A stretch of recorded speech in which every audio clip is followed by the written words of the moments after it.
The first time I saw her, she was chained to a wooden post in the middle of a hostile alien camp.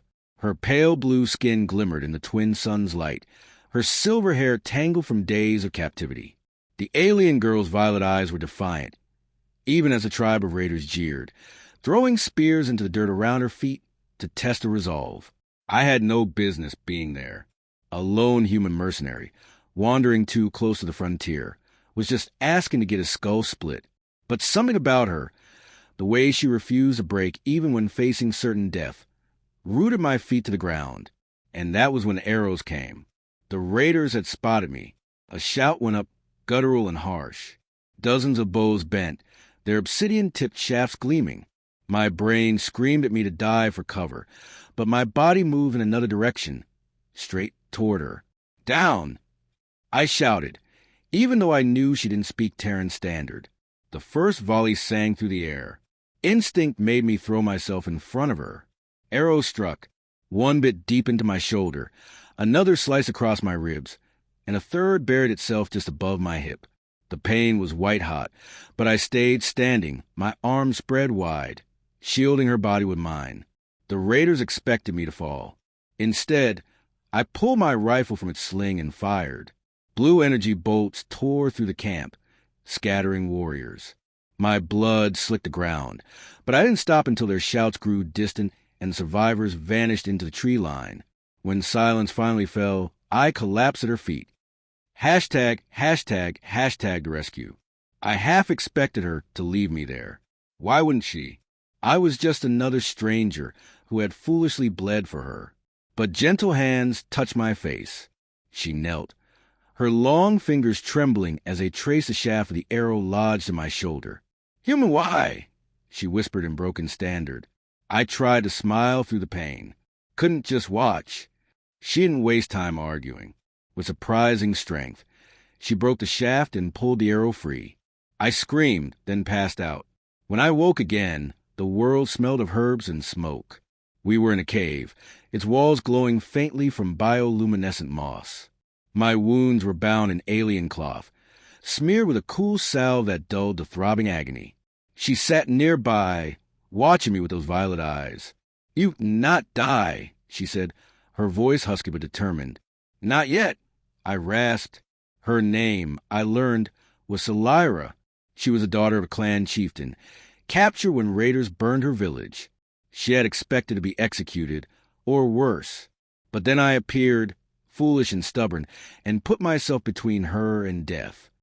Hashtag days of healing. We hid together for days. I couldn't walk at first, but she carried water from a nearby stream and hunted with a carved bone knife. I watched her move, graceful, quiet, like a dancer who had been born in the forest. Sometimes she would pause while tending my wounds, staring at my scars.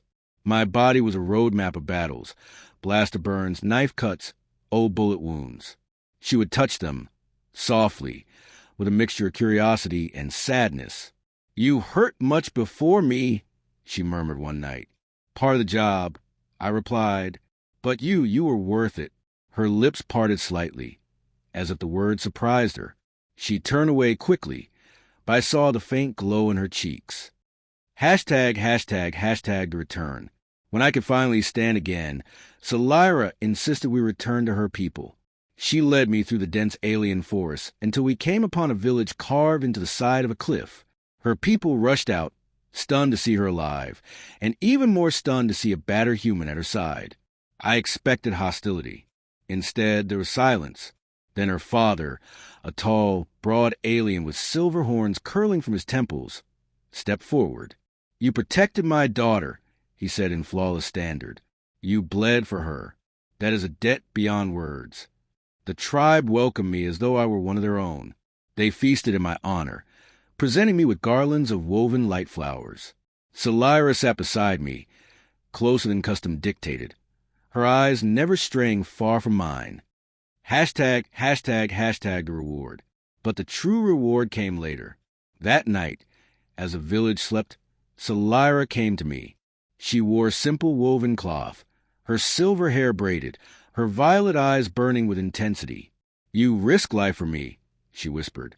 "Why?" I hesitated, then told her the truth, because when I saw you, I couldn't stand by. I'd take every scar again if it meant you lived. Her fingers touched the jagged wound at my shoulder, now healing but still raw. Slowly, reverently, she traced each mark on my body, her expression solemn. In my people's way, she said softly, scars are stories. They show who you are. Your stories now also mine. And then she kissed me. It wasn't rushed, wasn't desperate. It was tender, filled with gratitude and something deeper. I felt her warmth against me, her breath mingling with mine, and for the first time in years, the weight of battle scars seemed lighter. We stayed like that for a long time, speaking little, just holding on to the moment. Her reward wasn't gold or power. It was her heart, freely given. Hashtag aftermath. I stayed among her people for weeks.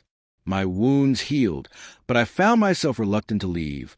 Every morning, Solyra would greet me with a smile that made the world feel less harsh. Every night, she would sit by the fire with me, telling stories of her ancestors, her voice weaving pictures in the flames. When I finally prepared to depart, she stopped me. You saved me, she said firmly. Now I save you. You have no home. Stay. Be with me. I looked at her, at the tribe that had accepted me, at the life I could choose. For years, I had wandered without purpose, selling my blade to the highest bidder. But now, for the first time, someone wanted me, not for what I could do, but for who I was. So I stayed. Hashtag epilogue.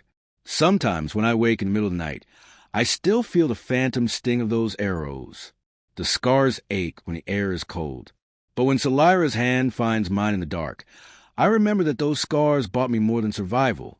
They bought me love, belonging, and a future I never thought possible. Yes, I stepped in front of flying arrows to save an alien girl, and the reward was worth every scar.